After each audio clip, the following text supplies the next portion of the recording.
Indian गुलकार और अदाकार दिलजीत दोसांझ उस वक्त से ही तनाज़ात की जद में हैं जब इनकी फिल्म सरदार जी 3 का ट्रेलर जारी हुआ था। इन तनाज़ात की वजह पाकिस्तानी अदाकारा हानिया आमिर की फिल्म में मौजूदगी है। इंडिया के ज़ेर इंतज़ाम कश्मीर के इलाके पहलगाम में सियाहों पर हमले और उसके बाद गुज़िश्ता महीने दोनों ममालिक के दरमियान 4 रोज़ा लड़ाई के बाद इंडिया में दिलजीत की फिल्म के बाइकआउट की आवाज़ें उठ रही हैं।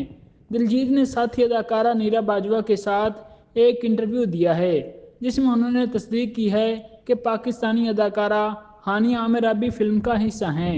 इस इंटरव्यू के दौरान दिलजीत ने हानिया आमिर के साथ काम करने के तजर्बे पर भी रोशनी डाली है। उन्होंने पाकिस्तानी अदाकारा के बारे में बात करते हुए कहा कि उनके साथ काम करने का तजर्बा बहुत अच्छा रहा। वो काम के हवाले से बहुत प्रोफेशनल हैं। जब हम साथ काम कर रहे होते हैं तो हमारे पास ज़्यादा वक्त नहीं होता। लोगों को शायद लगता हो कि हम साथ बहुत वक्त गुजारते हैं, लेकिन ऐसा नहीं है।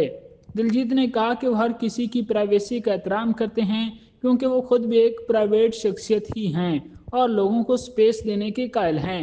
फिल्म के बाइकआउट के मुतालबे पर दिलजीत कहते हैं, दोनों ममालिक के दरमियान कशीदगी के सबब जहां सोशल मीडिया पर आम सार्फिन सरदार जी 3 के बाइकआउट का मुतालबा कर रहे हैं, वहीं मुतअद्दिद शख्सियात फिल्म पर पाबंदी के हवाले से इंडियन सेंसर बोर्ड को खत भी लिख रहे थे। फेडरेशन ऑफ वेस्टर्न इंडिया सन एम्प्लॉयज FWICI के सदर BN तिवारी ने खबर रिसाई इदारे ANI से बात करते हुए कहा कि हमने इस फिल्म पर पहले ही सेंसर बोर्ड को खत लिख दिया था, क्योंकि ये सिर्फ पाकिस्तानी अदाकारा हानिया आमिर के बारे में नहीं बल्कि इसमें 3-4 और अदाकार भी हैं और ये बड़ा मसला बन चुका है। उन्होंने मजीद कहा कि हमने सुना है कि वो फिल्म को बैरून मुल्क रिलीज कर रहे हैं। अगर वो ऐसा करते हैं तो हम उन पर और उनके प्रोड्यूसर पर हमेशा के लिए पाबंदी लगा देंगे। अगर वो ऐसा करते हैं तो ये गद्दारी के अमल के मुतरादिफ होगा। वाइट हिल और दिलजीत दोसांझ किसी भी फिल्म में काम नहीं कर सकेंगे। हमारी तंजीम नेशन फर्स्ट से नहीं हट सकती। सरदार जी 3 के प्रोड्यूसर गंभीर सिंह सिद्धू फिल्म पर पाबंदी के मुतालबात के हवाले से कहते हैं कि हम अपने मुल्क और उसके लोगों के साथ हैं और इसलिए हम इस फिल्म को इंडिया में नहीं रिलीज कर रहे। ये फिल्म हानिया आमिर के साथ शूट गई थी और हमारे पास ऐसी कोई तकनीक मौजूद नहीं जिसके जरिए पूरी फिल्म में ही हानिया आमिर का चेहरा तब्दील किया जा सके। एक इंटरव्यू में दिलजीत ने इस मामले पर तबसरा करते हुए कहा कि इस फिल्म के बनने तक सब कुछ ठीक था। फिल्म की शूटिंग फरवरी में हो गई थी, लेकिन उसके बाद जो हुआ वो हमारे हाथ में नहीं है। प्रोड्यूसर्स ने इस फिल्म पर काफी पैसे लगा दिए हैं और अब इसे इंडिया में रिलीज नहीं किया जा सकता, इसलिए हम इसे बैरून मुल्क रिलीज कर रहे हैं और मैं मुकम्मल तौर पर प्रोड्यूसर्स के साथ हूँ। ताहम उन्होंने इतराफ़ किया कि इंडिया में फिल्म रिलीज न होने से प्रोड्यूसर्स को माली नुकसान होगा। मेट गाला में दिलजीत किरपान कैसे लेकर गए। इस इंटरव्यू के दौरान दिलजीत ने मई के महीने में मुनक्किद होने वाले मेट गाला के हवाले से भी एक दिलचस्प किस्सा सुनाया। उनका कहना था कि मुझे शुरू से ही मालूम था कि मैं मेट गाला में किसी बादशाह की तरह नजर आऊंगा। जब मैंने अपना लिबास खरीदा तो मेरा रोने का दिल चाह रहा था। मुझे ऐसा लगा जैसे इस पर पंजाब का नक्शा छपा हुआ है।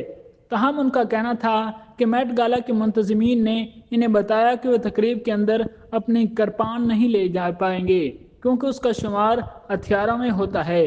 ये सुनकर मुझे बहुत बुरा लगा, लेकिन मैं उनसे इत्तेफाक करता था। तकरीब में जाते हुए इसके बावजूद वो किरपान अपने साथ ले गए। जब मैं वहां पहुंचा तो शकीरा मेरे सामने थी और उनके लिबास में बहुत सारा मेटल लगा हुआ था। जब शकीरा मेटल डिटेक्टर से गुजरी तो मैं भी उनके पीछे पीछे चला गया। उनके लिबास में इतना मेटल था कि मशीन बार बार बीप की आवाजें निकाल रही थी, इसलिए किसी ने मेरी किरपान पर तवज्जो ही नहीं दी। जब मैं उसे अंदर ले गया तब उसके साथ बहुत सारी तस्वीर ली गईं। नीरवा बाजवा अपने फिल्म कैरियर के बारे में क्या कहती हैं। फिल्म सरदार जी में नीरवा बाजवा भी मरकजी किरदार निभा रही हैं। वो दिलजीत के साथ 7 फिल्में बना चुकी हैं। उनका कहना था कि वो फिल्म इंडस्ट्री में आने के बाद भी बदली नहीं हैं। हालांकि इंडस्ट्री में शख्सियत का बदल जाना एक आम सी बात है। हम खवातीन को बचपन से ही बताया जाता है कि हमारी शादी उस उम्र में हो जानी चाहिए और इस उम्र में बच्चे हो जाने चाहिए। नीरवा बाजवा का कहना था कि मैंने सरदार 1 की शूटिंग के बाद दिलजीत को खुदा हाफिज कह दिया था और कहा था कि मैं शादी कर रही हूँ और आपको मेरी बहन के साथ फिल्में बनानी चाहिए। ताहम वो कहती हैं कि ये सारी रुकावटें सिर्फ इंसान के दिमाग में होती हैं, लेकिन जब आप उस पर काबू पा लेते हैं तो सब रास्ते آسان ہو جاتے ہیں۔